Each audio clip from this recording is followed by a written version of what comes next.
Hello, everybody. I'm Tatiana Bazzichelli, the director of the Disruption Network Club, and I'm very happy to present the live conversation about Push the film.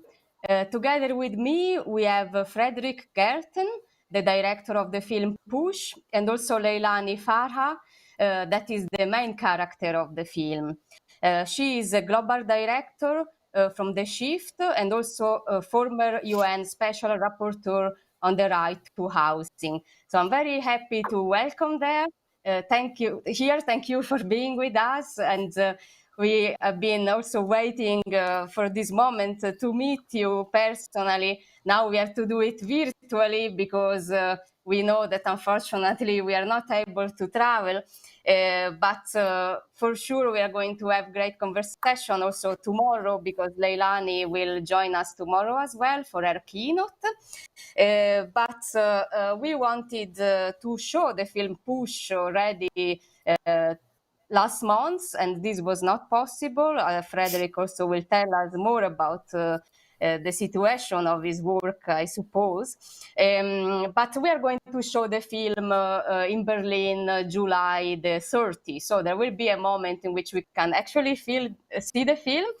But we wanted also to have a conversation to prepare this moment all together, because I would say that despite the sad situation that we cannot meet, at least these video encounters allowed us to be connected in real time. So this is what we want to do today, and also discuss a specific aspect of the film Push. And here I'm going to quote Fredrik directly, because he was also already discussing previously about the effect of the corona crisis on eviction. And the same also with Leilani. They have been already discussing a lot online. And Fredrik mentioned that the Push film is really relevant right now because it shows the effect of the financial crisis in 2008. And this was solved making the criminal money and the financial investors the winners. So the fear at the moment is that it's going to happen the same and even worse with the COVID crisis. And today we want to discuss about this. So first I want to thank Leilani and Fredrik. Also, thank you for being here. We can hear happy you. To be here. Yeah, happy to be here. Thank you. It's very nice to be here. And by going on in our discussion, first I wanted to show shortly the trailer of the film. And first I also want to say that there is a moment of interaction that we can have during this conversation also with the audience. So there is a chat. You can use freely. This chat is online, and you can interact with us after we finish the conversation, and we'll then be reporting the questions to Leilani and Fredrik. So prepare already your questions and think about what you want to ask them, because at the end of this conversation there will be a moment in which there will be also the voice of the audience present in our sharing. So now I would say let's watch the trailer of the film, and then we will go on with our discussion. You know, the first sign that you're gonna have to leave your neighborhood is when vintage clothing shops show up. Then the housing value's gonna go up, and then they're all gonna get the push. In the Greater Toronto Area of the last 30 years, housing prices have increased by 425%. Then we start asking, who's gonna live in cities? Who are cities for? They wanna raise the rent up to like $900 each. If it goes to $3,400, then I have to make at least $100,000 a year. I've seen the whole area change. They start buying up properties because it's a fantastic investment for them. When I hear people today saying it's gentrification, one reaction, an ironic reaction, is, if only. It's much deeper than that. Owning the house is only a means to making money. New owners have taken over. We haven't met them, we haven't seen them, we don't know anything about them. It could be Frosty the Snowman for all I know. I heard one of the councillors said, if you can't live in Notting Hill, then you shouldn't be in Notting Hill. Who the fuck is he to say something like that? I can stand in the middle of the street and no traffic coming. Paradisi fiscali sono il luogo dove capitalismo e legale si incontrano. Gold is not a human right. Housing is. We need to reclaim the fundamental right to housing.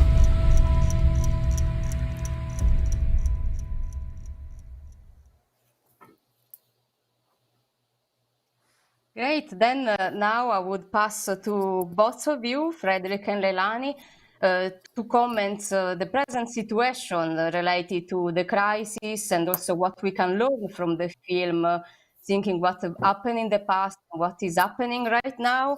And Fredrik is not only a Swedish filmmaker, but he's also a producer and a journalist. So would be really important to understand what is your perspective in this kind of subject, not only related to your work as a filmmaker, but also as a journalist. And we also already saw from the trailer, Leilani has been working many years on this subject to fight, to make possible that housing becomes a human right. So we also, the Disruption Network Club, think that this is very important politically and would be necessary to understand how all collectively could fight global finance and eviction to have a better situation in which we live in. So now I pass it to you if you want to comment on this and also give your statement. So we can start good with evening. Good evening from Malmö, Sweden. Not so far away from Berlin, very far away from Canada. So Leilani, you're far away. No, it's when the COVID crisis happened, Leilani and I started to talk almost immediately to see what did we learn during the making of the film, because the making of the film Push was also a journey for us trying to understand this monster of financialization. To be honest, it was a word I couldn't pronounce before. Financialization is really hard to pronounce. And there was a lot of other things that I didn't know so much about. So it's been a journey trying to understand the factors that are driving up the prices of our lives around the world. And of course, quite soon, we understood that the financial crisis in 2008 and how it was solved played a giant role in this. So that was like, oh shit. So that was something that we understood, that our homes went from being maybe a national business to a global business. And I can tell you, only in my little town, Malmö, many of the companies who are owning a lot of rental homes are now with global capital. So we have Fonabia, we have Akelius, we have a Swedish company called Heimstaden, but they are owned by a Norwegian billionaire. But this company just bought 40,000 apartments in the Czech Republic from Blackstone. So we can see even in a small town, we can see the same pattern that is happening all over the world. And I think I think that's been the success of the film, and with Leilani's work, is that we actually be able to show this global pattern. That is what we think only happens in London or New York. It actually happens also down in small towns in Sweden or in Czech Republic or all over the world. So I think that's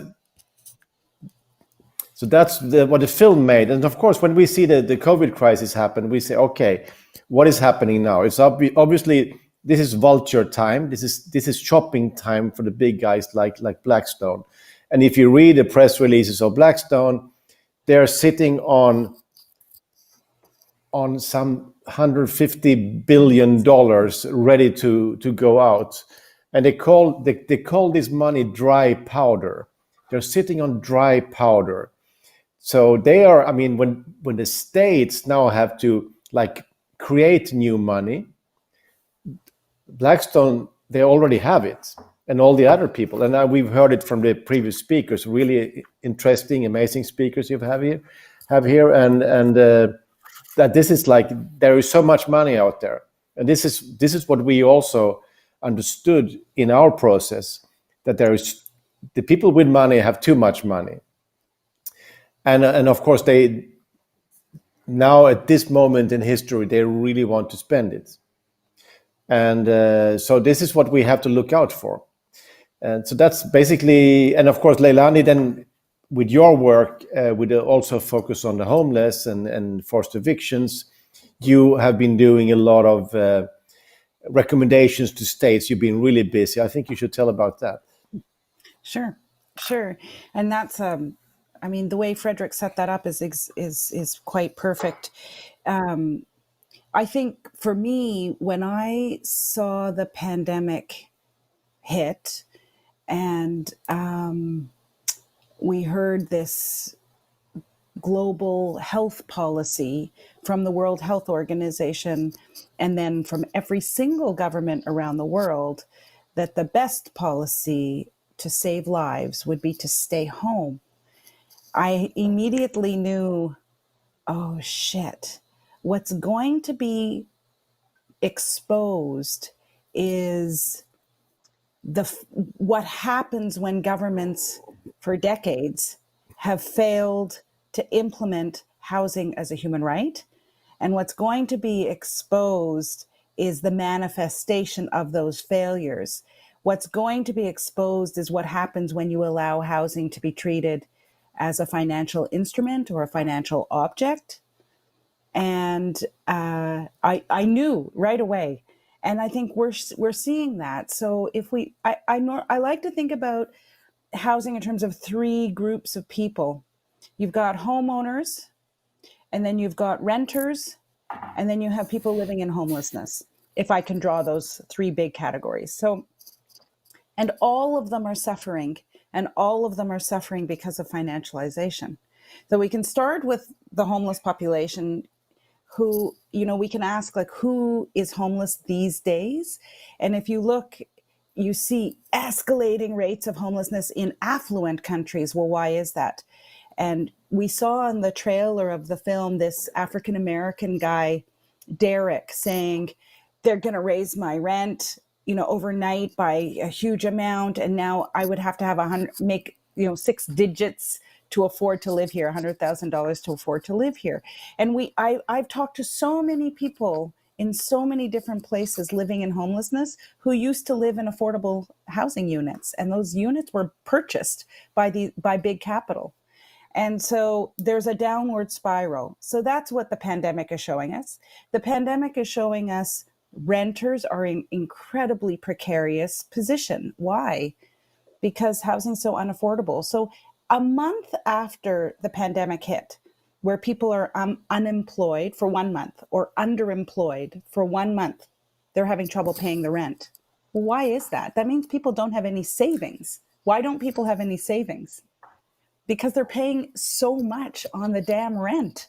And that's a global phenomenon. I haven't been to a city where people didn't tell me housing is unaffordable in my city. It's unaffordable to rent a place in city center. And so the pandemic is just exposing that. That's why we're having rent strikes around the world. And that's why governments had to say, we have a moratorium on evictions during the pandemic, because they knew households were 1 or 2 paychecks away from falling into arrears. So I find the pandemic is just exposing all of this. And the last group is, of course, homeowners who are going to have trouble paying their mortgages. And what happens then? We saw in the global financial crisis what happens. Their homes will become bad debt, and bad debt will be purchased by the vultures Fredrik was talking about. So that's what I'm seeing. Thank you, Leilani.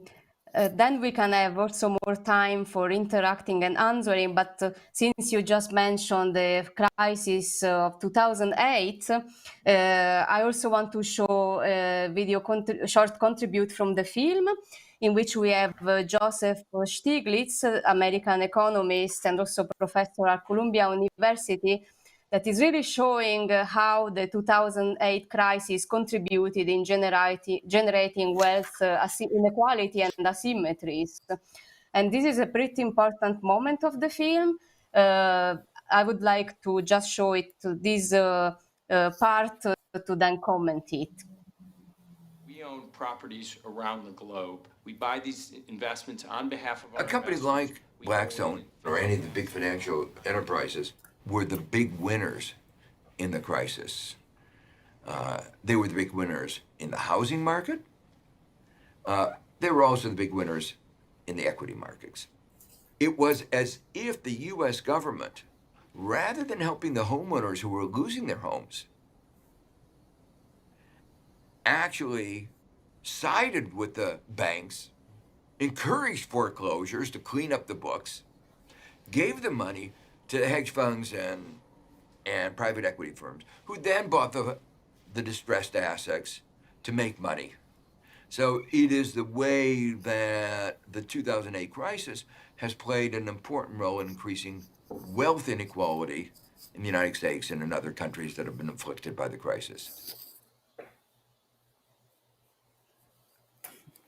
Yeah, that was Stiglitz from the film, and I think we learned a lot from him to understand the big shift that came out of the crisis, and we see now later in the history that Blackstone is suddenly also the owners of the banks in Spain, for example, but they also want to buy a big bank in the Netherlands. So they're so involved in everything right now. So, and of course, when the states now are printing money to give away to save the business, they have to go to these institutions and ask them to create money. So in some ways, the governments are also putting more money into the machines of these guys. So it's a very complicated situation, because Blackstone were already really strong 2007, but of course now, all these 12 years later, they are so much stronger, and it's a kind of a global power, and they also have this kind of extremely good network of mining data, understanding the economy. So there is that they are sitting on 150 billion of dry powder is because they could understand that something was going to happen. Not the virus, but they knew that there will be a moment where everything will go down, and they were ready, and that's why they are even more dangerous right now. Yeah. I was going to say I agree with that. I think they're more dangerous now. The landscape has been established. In the global financial crisis, it was new. What Blackstone did was actually new by buying up thousands and thousands of distressed assets all at once. They worked with big tech actually and managed to do that.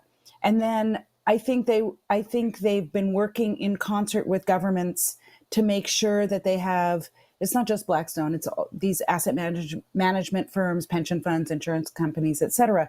They work closely with government to make sure they have a very nice legislative framework and scheme to allow them to do business in this way and make uber profits off of real estate. All of that's been established by 2020 and in 2020. So they can act quickly now. And we know what's so scary about the pandemic and where we're at in this moment is that we're facing, every economist is saying, a global deep recession, if not a depression. But those guys with the big capital have big capital. And they are the ones who are going to, at the end of the day, who's going to have money? They will have money. And so then, you have to ask yourself, well, why would they buy at a time when so much of society is suffering and doesn't have a lot of money, and there's going to be huge job unemployment on an ongoing basis, et cetera? Well, they can wait a few years. They don't want to wait 20 to 30 years to get a good return on their investment or to use their property as leverage for more capital. But they'll wait 5 years. I mean, they did that in Spain. They did it in Portugal. They did it in Ireland. They'll wait. They're willing to wait for the rebound, and they know the rebound's going to take, a few years. And I've been on a few calls actually with investors in New York, just eavesdropping really, so that to see what I can learn, like what are they talking about? And that's what they're talking about. They're talking about investing now because they're quite sure there's going to be a lot of cheap assets out there, and sitting on them and waiting for the good return in a few years. That's what they're hedging. So I think it's a scary time. And I think if governments, I'm interested to know what Fredrik thinks, because I use a human rights framework and I say governments have a legal obligation, but you can take a legal obligation to do something about this. And I have a whole bunch of recommendations, as he mentioned, that I think things I think governments could do. But from a political side, I wonder Fredrik, what you think. Where is politics moving?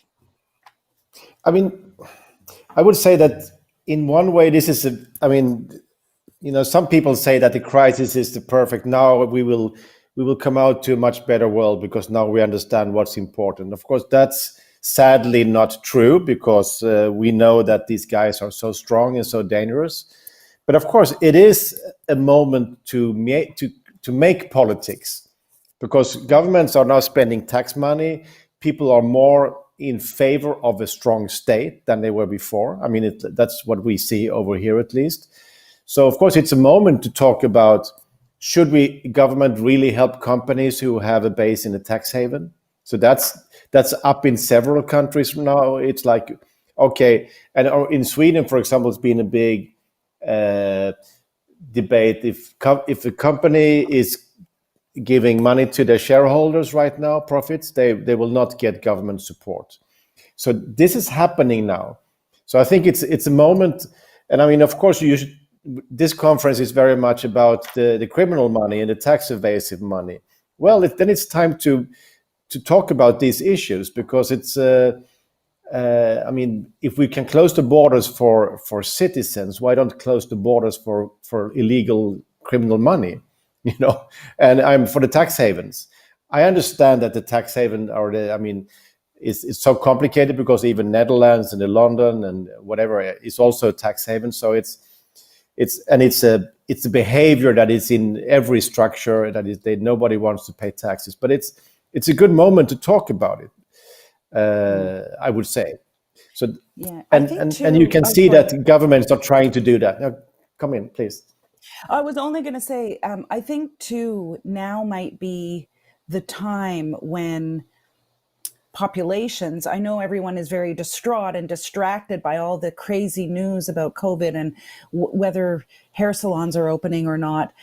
But if people could really turn their minds to what kind of a society they want to live in going forward. And I think people are thinking about this, right? Because there's been interesting impact of COVID where, for example, some people are really enjoying working from home. Some people are enjoying there not being traffic or just, going on foot or bicycle rather than in cars. And so people are thinking about society. I would like people to think about where they want their pension fund dollars to go, for example.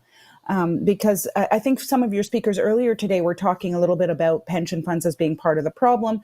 And certainly we that's covered in PUSH to some degree. So, I think if people need to really be open to re-examining everything that we've taken for granted or that we've not even cared about prior to the pandemic.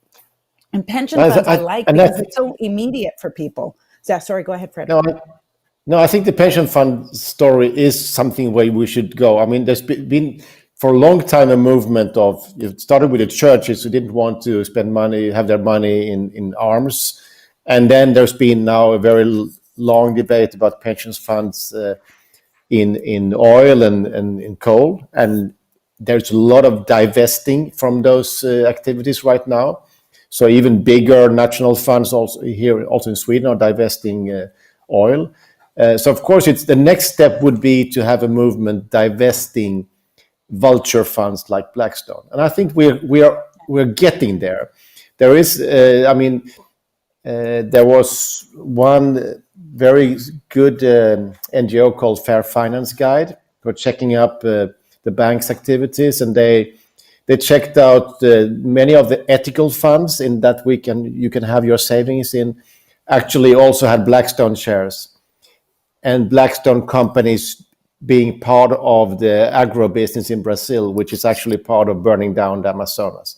So that kind of monitoring that NGOs are doing, if you communicate it well, it can make a hell of a difference.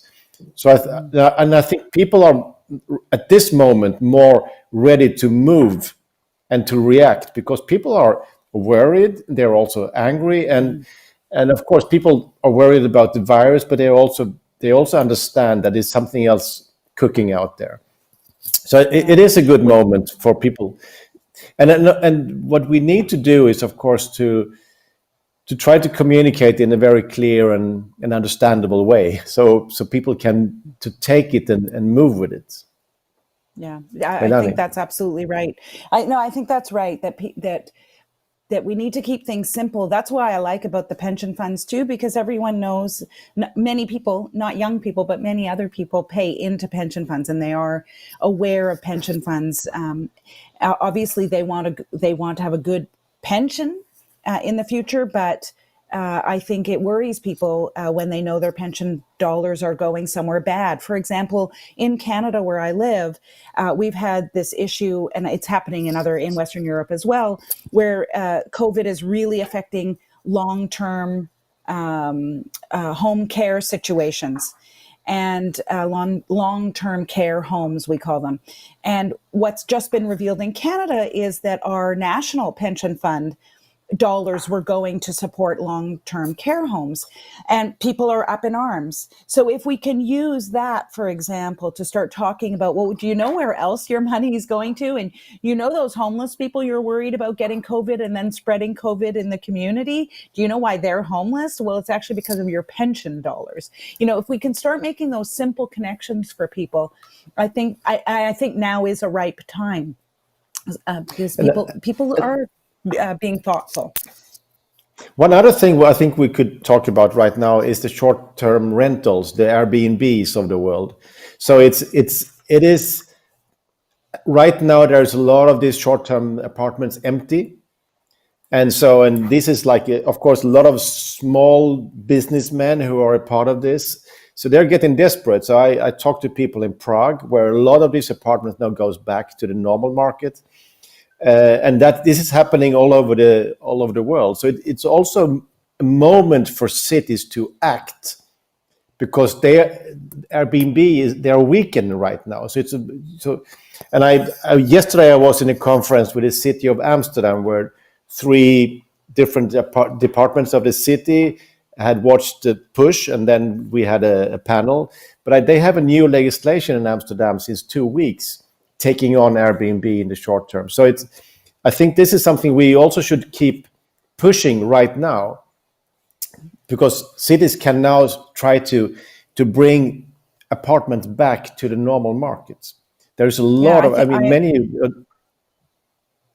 go. I was only going to say, I was talking to a journalist yesterday in Tasmania, Australia, of all places, and we were having this very conversation about, is now the time to take on Airbnb? And I totally agree with you, Fredrik. I think it is. And it's so obvious, right? There are hundreds and hundreds of units standing vacant or now being put on the long-term rental market, which just shows you how much Airbnb eats up of a housing stock in any city. She said in Tasmania, which is not very big, as you can imagine, I think she said at least in Hobart, at least 500 units. 500 units were Airbnb and are now being put on the long-term rental market. So, that's a piece of the housing puzzle, and from a rights point of view, it is an important one, because obviously the shrinking of the very frail housing stock as a result of Airbnb is super important. I mean, And I think Ada Colau, in the mayor of Barcelona, has made it really clear that it is possible to negotiate with Airbnb and still continue to have enough tourism in your city to bring in tourist dollars. I mean, that's what she did way before the pandemic, of course. She negotiated with Airbnb to regulate them properly, and she wasn't jeopardizing her the tourism, which is, of course, important to Barcelona as an income stream.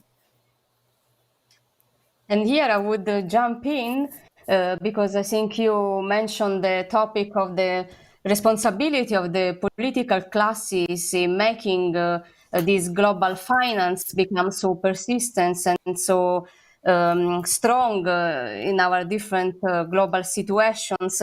And in the film, we have a moment in which Saskia Sassen is speaking about this, and also speaking about how the political classes allowed the financial investor to extract money and also to control the real estate markets. Let's show this short clip, and then we can comment on it.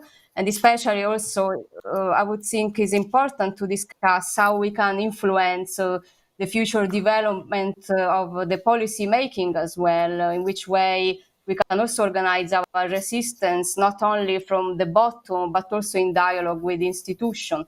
So perhaps you want to answer after we watch the clip. When you look at the political classes, which I hold responsible in part for a lot of the extremes that we have reached in terms of extracting value so that all our governments now are poorer than they were in the 1980s when this sort of begins.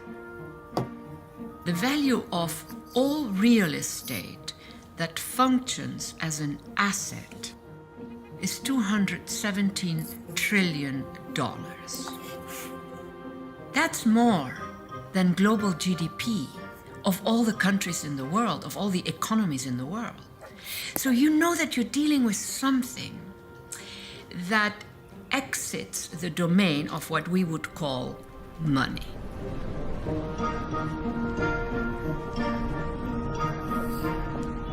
They're highly camouflaged extractions because they come in the shape of extraordinarily complex instruments that nobody who's not in that business can understand.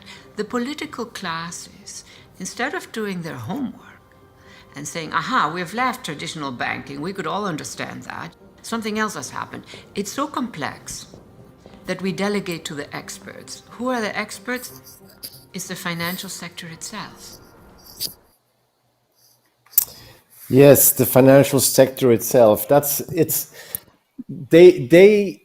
The success of these guys is it's basically they have been winning the war of language. They have been creating a language, an explanation model of why and how we should run our societies. And they have sold this language into all the editorial houses, into the politicians, into the lobby industry. So it's and the popular movements have kind of lost their language in many ways. So I think this is like still a big battle out there because when their experts talk about what is ongoing, it's always seen from the perspective from the financial industry. So that's their big success. And you see the result of it also when Saskia says here, the states are much weaker than they were 40 years ago. So the governments, the cities have less power, have less tools in their toolbox to take the fight with this kind of extractive capital that's coming in now. So I think we need to change the discourse, and we need to change the language in a way so also people and modern politicians and journalists can explain for people why their model is not working anymore, because it's kind of obvious that it doesn't work, but they still promote it. and they still sell it as their solutions. And you can see in many of these packages going out now, it will, as they are now producing so much new money, and this new money will also mean that the ocean of money will be even bigger. And we know that Blackstone and the other funds, that's their territory. For them, money is cheap. For us, money is very expensive. And how do we shift that balance? But first, let's start with the language. Leilani. Yeah. First, a couple of things. First of all, I love the figure $217 trillion that was in that clip. In actual fact, that's all real estate. But residential real estate is 163 trillion of the 217. So you see that they've really moved into residential real estate. It's not office buildings that we're talking about, right? So they're making this money off of renters and families and households, some of whom are very low income, in fact, right? So it just to highlight that, I was the 217 was the figure I was tracing in my work before I wrote my thematic report on financialization, and when I saw that in fact that was the global figure and that residential real estate is small, so a huge proportion of that, it's just shocking. The other thing I think is interesting about what Saskia says is, she says that states are weaker, and she's right, and I don't dispute it. But in the area of housing, they actually aren't weaker than they were. They still have the strength of human rights. They're still supposed to be using human rights to govern how they interact with housing, because housing is a human right. I'm not talking about gold, and I'm not talking about steel, and I'm not talking about any other asset that isn't a human right. But where a human right is concerned, they actually haven't lost their power. They still have the power of human rights. And states are starting to flex their muscle in that regard. Denmark is a good example, where they have legislation recently adopted, which is sort of referred to as the Blackstone legislation, where they flexed their human rights muscle, I would say, where they said, oh, Blackstone, you're welcome to come into our country, by all means come. But in our country, housing is a human right. And we have a set of legislation that you have to abide by. But you're welcome to come in.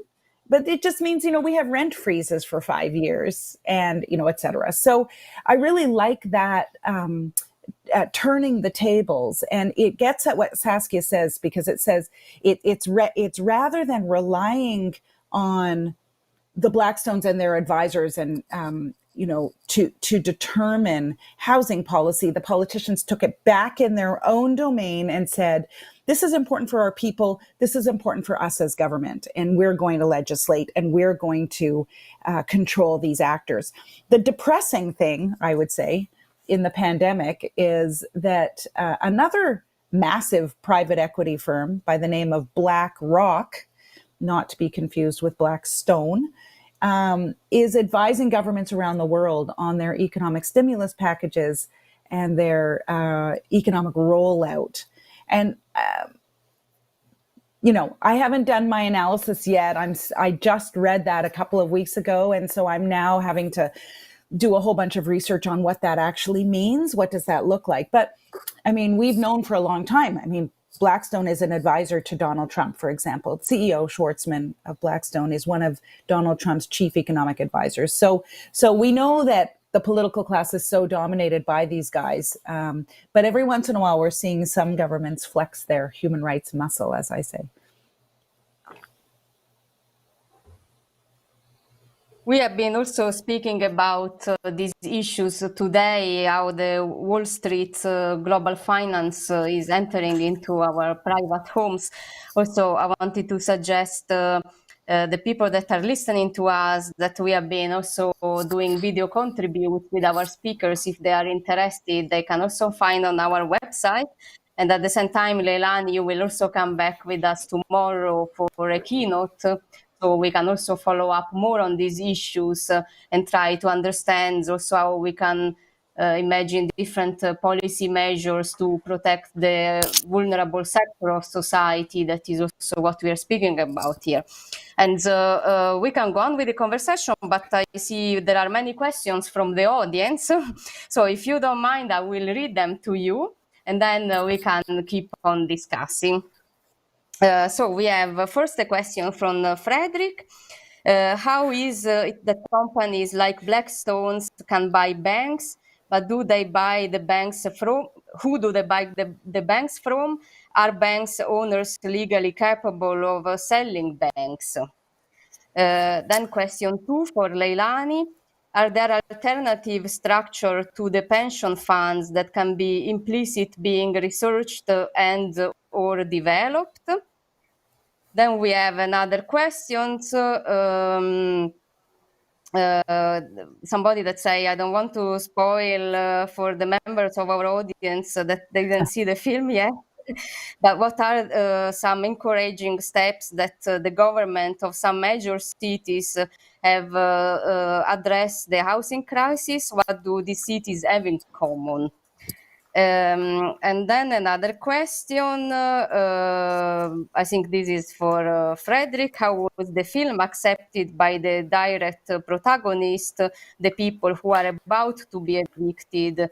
Did it maybe spark some activation or politicization among them? So I'm going to remind you a bit. So the first was for Fredrik, how is that companies like Blackstone can buy banks and are banks owner legally capable of selling banks? That's a very interesting question, but I'm not an academic and I'm not an expert in anything, so I don't really know how to answer it. But obviously, people with a lot of money can buy whatever they want to do, and they buy shares, and then they take over. And I guess when they've been buying the Spanish banks, there's been banks that have been in bad shape after the financial crisis, so it's been easy pickups for them, I would say. And then you also asked me about the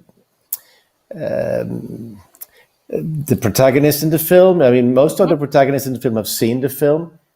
And I've had some amazing moments. I was in Chile, and I met these ladies from Valparaiso, and who were really fighting against this illegal condo buildings. They were crying after the film, and we lost, they said. But on the other hand, their story is out there, and they keep fighting.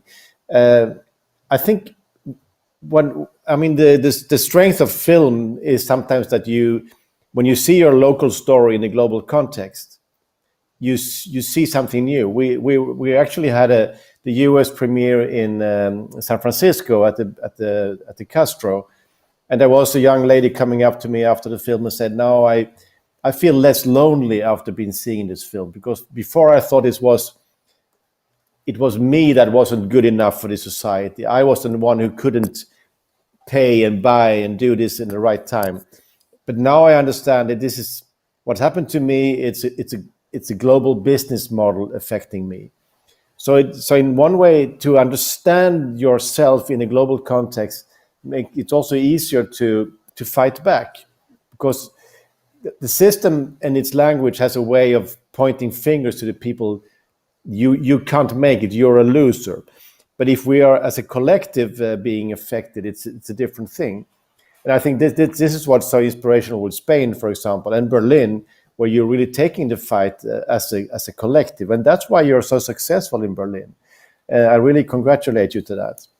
And then one more thing I see not everybody have seen the film. So if you're in an NGO and so on, you can organize your own screening, and we can find a way to send you individual screening codes if people watching at home. So please contact us if you want to organize screenings of the film.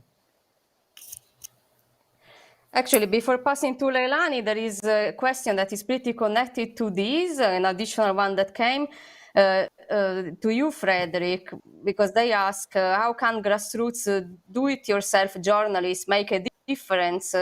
How could we then chase local politicians, researcher, and research people that own my house. So, as a journalist, how would you make a difference in this kind of fight?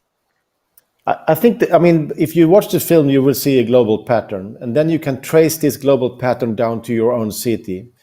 And my normal advice to everybody is try to map the ownerships of your own town.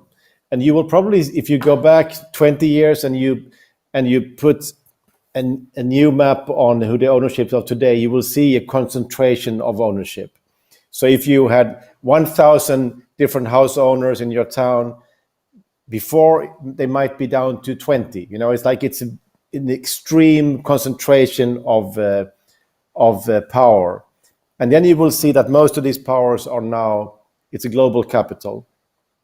Even if the companies have local names, they will probably be owned by institutions. And they're out on the market. So the owners of your house is offering your house as something that can grow. It can create growth. So it's because, you know, I think it was, we were before everything closed, we were in the Czech Republic, and we just asked the question, do you know, any here know if Blackstone owns anything in the Czech Republic? And people said, no, we don't think they're here. But actually they were owning 40,000 apartments, 40,000 from the old coal miners' apartments, where people before lived for like less than 10% of their income. And now it's of course, it's been shooting up. But then, of course, after 5 years, Blackstone sold 40,000 apartments and just left because they've already created the value they needed, and then they move on. So I think even if we were meeting a lot of activists in Prague, almost nobody knew about this story. So try to monitor your own town, see what's going on, and then journalists and activists can easier tell a local story from this global perspective. So knowledge is the thing, and I mean this whole conference is amazing in this sense because you're bringing up a lot of good knowledge here. I mean the talks I heard from Berlin and Barcelona is really, really interesting. Thank you, Fredrik. Now we will pass to Leilani. Yeah, I actually want to start with that last question, though it wasn't directed at me, but for the advocates out there and the journalists, I actually spend a huge amount of my time interacting with journalists, not just giving interviews, which I do a lot of, but cultivating their knowledge and asking them to pursue things that I can't as an advocate. Not that I couldn't, I mean, technically I probably could, but I'm an advocate and I don't have time to go deep on some of these things and you know, follow the money and all of that stuff. And you see, in human rights work, what differentiates human rights from any other framework, almost any other framework, is the issue of accountability. You see, that's why I love human rights, and it's why I use it. If it didn't have accountability, I wouldn't use it. I mean, human rights is about holding governments accountable to commitments they made after World War II. Those are really serious commitments. They're about human dignity, and housing is at the core of that.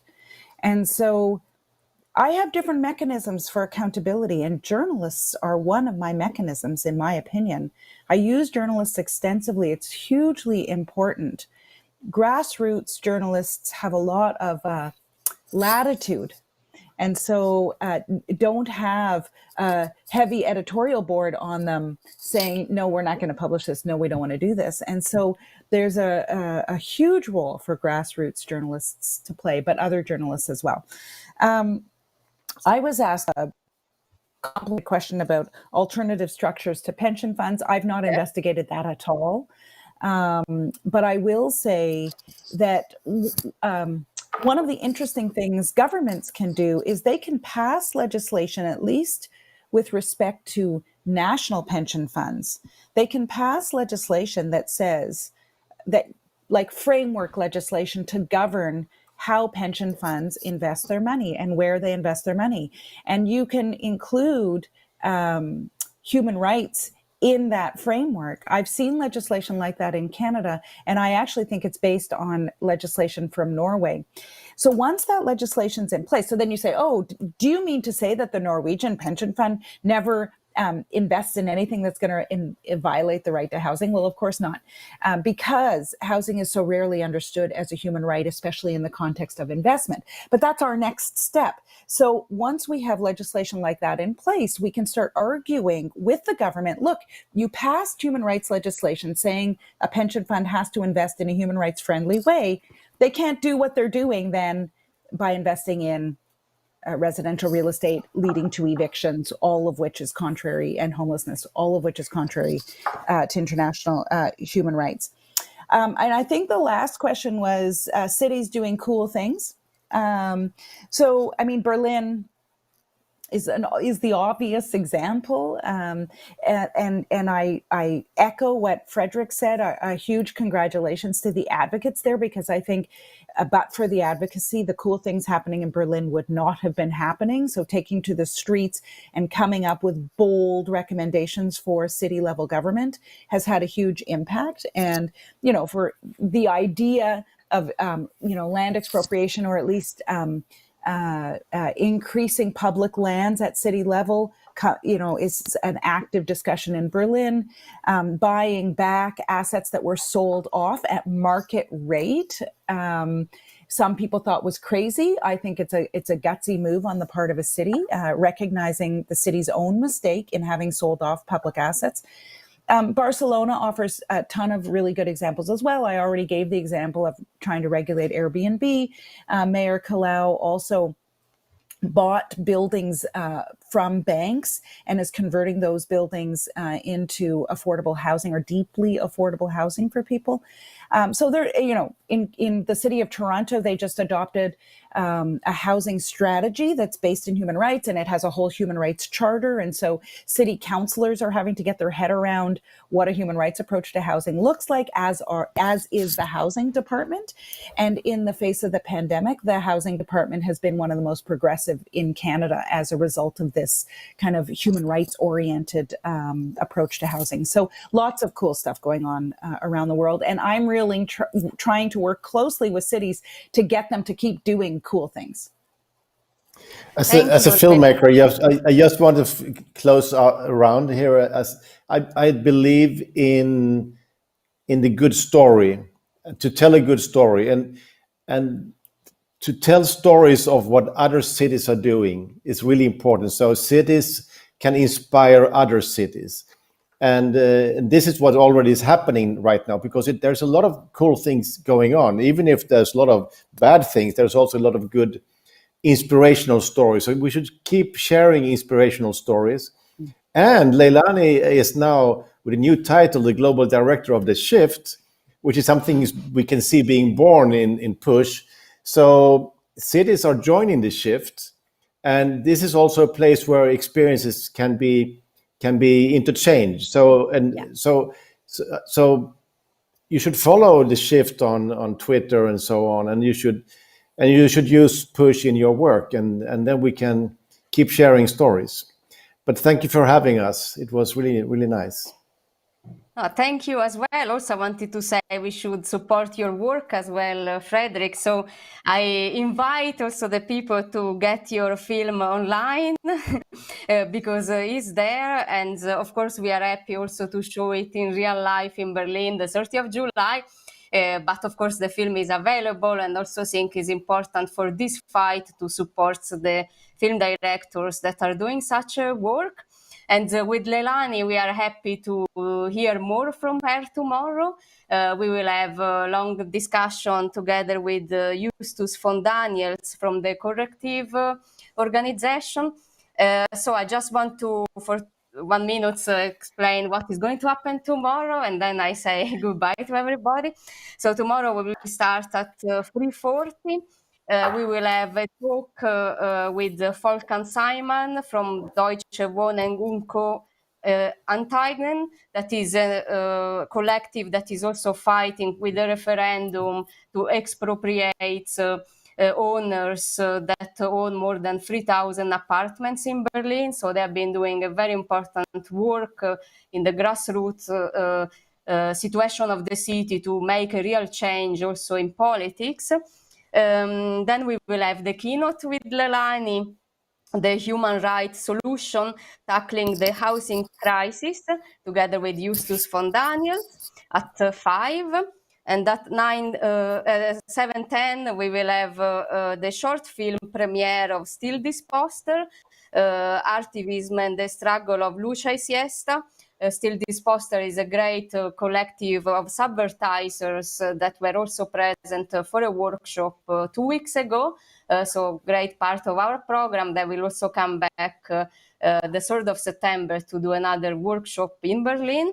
And then we finish the whole conference of Saturday with the panel Resisting Speculation, Ecological Commons, Subvertising and Fighting Tech Domination, together with Marco Klaus and Jonathan Miller. We will also speak about Amazon, another problem of corporation, I would say. And then with Still This Poster. And finally, on Sunday, we will go in a virtual tour with Christoph Trautwetter from 5 on to visit the anonymous real estate owners in Berlin. So I hope many of you will come back today also to listen to Leilani, and I really thank you, Leilani and Fredrik, for being with us this night and for the very important work you are doing. Thank you very much.